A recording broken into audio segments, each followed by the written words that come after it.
Good morning students. आज हम moral science में चैप्टर नंबर 5 पढ़ेंगे।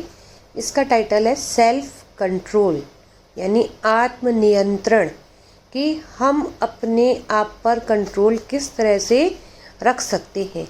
इस चैप्टर में बहुत ही अच्छी स्टोरी के थ्रू समझाया गया है कि कैसी भी कंडीशंस आए हमें अपनी इमोशंस पर कंट्रोल करना है।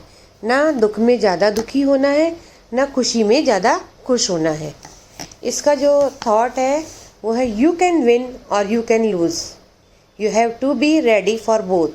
आई practised self control as a kid. तुम जीत भी सकते हो और तुम हार भी सकते हो, तुम्हें दोनों के लिए ही रेडी रहना चाहिए। मैंने बचपन से आत्मनियंत्रण यानी सेल्फ कंट्रोल को ही प्रैक्टिस की है। अपने आप पर अब मैं कंट्रोल कैसे पा सकता हूँ। इसके लर्निंग ऑब्जेक्टिव्स हैं victories and defeats are integral part of life. जीत और हार तो हमारे लाइफ के ही पार्ट है।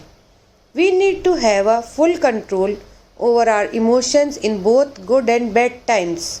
हमें अच्छे और बुरे दोनों ही समय में अपने इमोशंस पर पूरा कंट्रोल रखना चाहिए।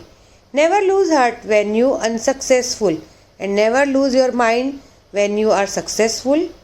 जब तुम असफल होते हो तो अपने दिल को छोटा मत करो, और जब तुम खुश होते हो तो अपने दिमाग पर भी कंट्रोल रखो कि ज़्यादा खुश भी मत हो।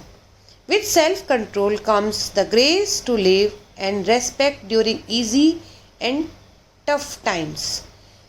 हमारी लाइफ में बहुत तरह की कंडीशंस आती हैं, कई बार बहुत खुशियाँ होती हैं, कई बार कठिनाइयाँ होती हैं, तो हमें दोनों में ही अपने आप पर कंट्रोल रखना चाहिए। Learn to accept failures and improve, for failures are the stepping stones to success. हमें अपनी असफलताओं से सीखना चाहिए, उन्हें इम्प्रूव करना चाहिए, क्योंकि असफलता ही सफलता की सीढ़ी होती है। जब हम किसी काम को करने में असफल होते हैं तो वहीं हमें बैठना नहीं है, बल्कि उसकी और प्रैक्टिस करके उसे इम्प्रूव करके आगे बढ़ना है, तभी हम सक्सेस पा सकते हैं। बहुत ही अच्छी सी स्टोरी है, ध्यान से सुनिए। Mary was a young girl of 12 whose parents worked in the fields. Life was very hard for them as they were poor, but they were never unhappy.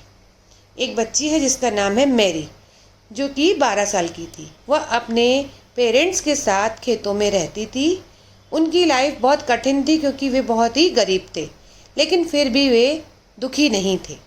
Everyone worked hard in the fields and ate only fish and rice every day.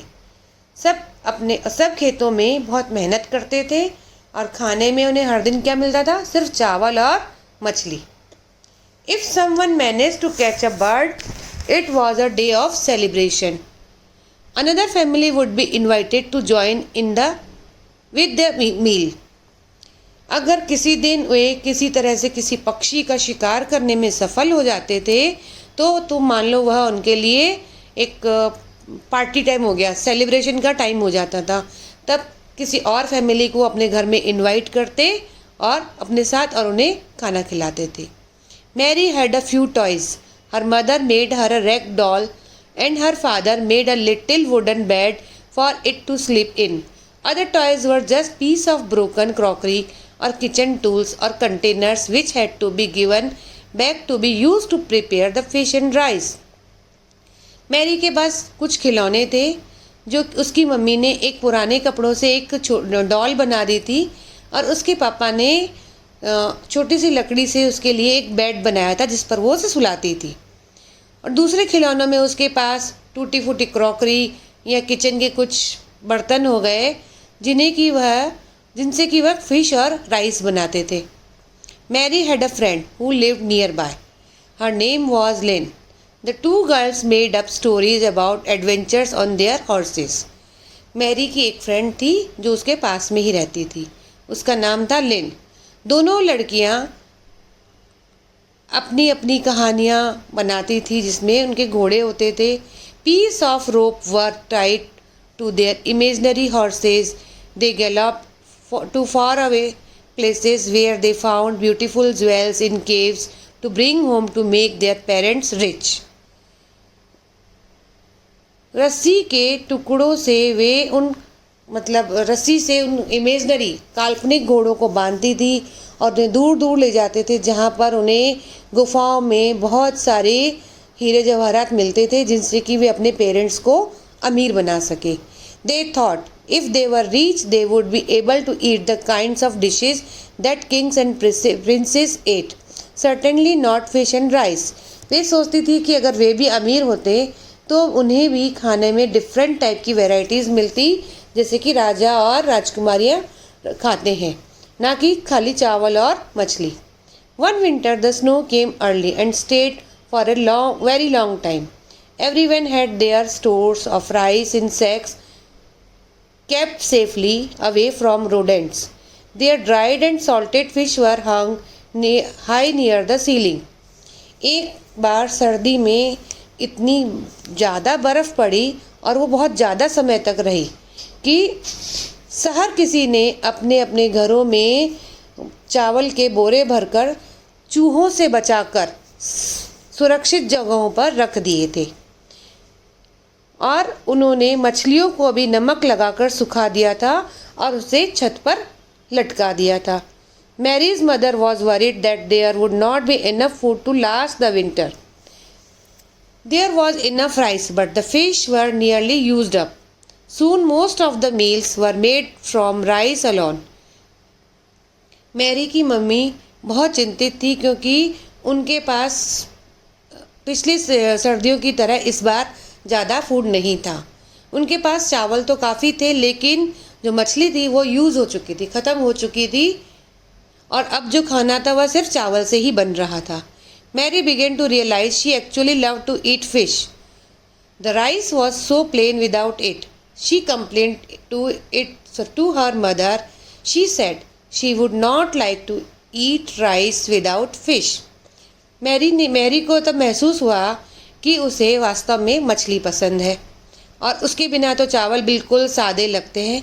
इसकी उसने अपनी mummy से शिकायत भी की. उसने कहा कि उसे फ़िश के बिना चावल खाना बिल्कुल पसंद नहीं है. Her mother came and sat beside her. उसकी मम्मी उसके पास आकर बैठ गई. Rice is very good for us. It is important for our survival. We must be grateful that we have to rice to eat. उसकी mummy ने उसके पास आकर कहा कि जो चावल हैं वो हमारे लिए बहुत अच्छे हैं, हमारे जीवन के लिए, हमारे ज़िंदा रहने के लिए ये बहुत ही इम्पॉर्टेंट है, और हमें बहुत धन्यवाद अदा करना चाहिए कि हमारे पास खाने के लिए चावल है. Some people have no fish and no rice at all. कुछ लोगों के पास तो ना फिश है ना चावल है. How do you think they feel. तुम सोच सकती हो उन्हें कैसा महसूस होता होगा. They must be very hungry. उन्हें बहुत भूख लगी होगी. We must be happy because we are not hungry. हमें खुश होना चाहिए कि हम भूखे नहीं हैं. But I am tired of eating plain rice, Mary said. Mary ने कहा कि मैं ये सादे चावल खा खा कर थक चुकी हूँ. You must learn to control yourself and not complain about things that can not be changed. तुम्हें तुम्हारे ऊपर कंट्रोल रखना चाहिए और उन बातों की शिकायत नहीं करनी चाहिए कि जो चीज़ें बदल नहीं सकती. You will just feel bad and make other people unhappy.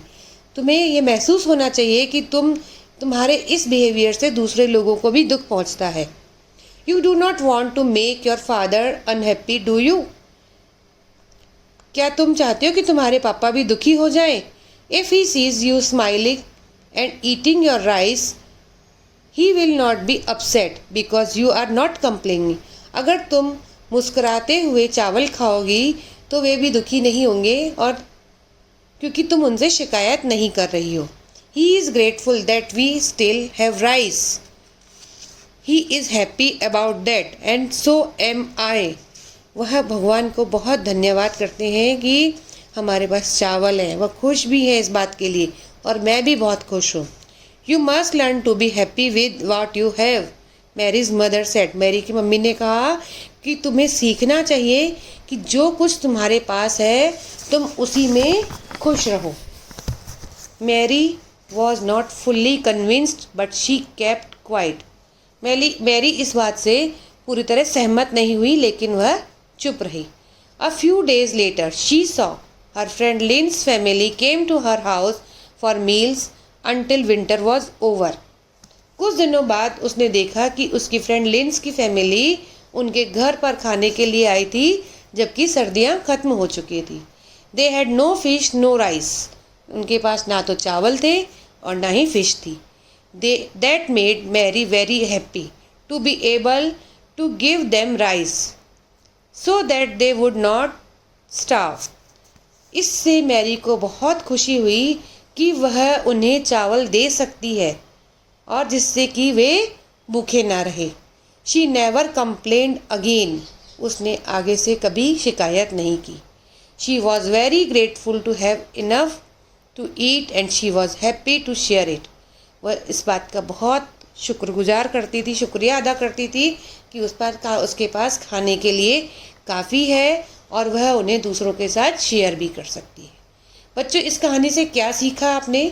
इस कहानी से हमें यह शिक्षा मिलती है कि हमें लाइफ में जो कुछ भी मिल रहा है उसकी हमें कभी शिकायत नहीं करनी चाहिए, बल्कि हमें थैंकफुल होना चाहिए, ग्रेटफुल होना चाहिए कि हमारे पास जो कुछ भी है सब अच्छा है। हम हमेशा अपने से नीचे देखेंगे तो पाएंगे कि हमसे भी बहुत लोग दुखी हैं, जिनके पास कुछ नहीं है। कोई शरीर से विकलांग है, किसी के पास खाने के लिए नहीं है, कोई सड़कों पर बैठा है। उनसे तो काफ़ी कुछ हद तक हम सही हैं कि हमारे पास स्वस्थ शरीर है और हमारे पास ऐसी फैमिली है कि जो हमारी इच्छाओं को पूरा कर सकती है। ठीक है, थैंक यू।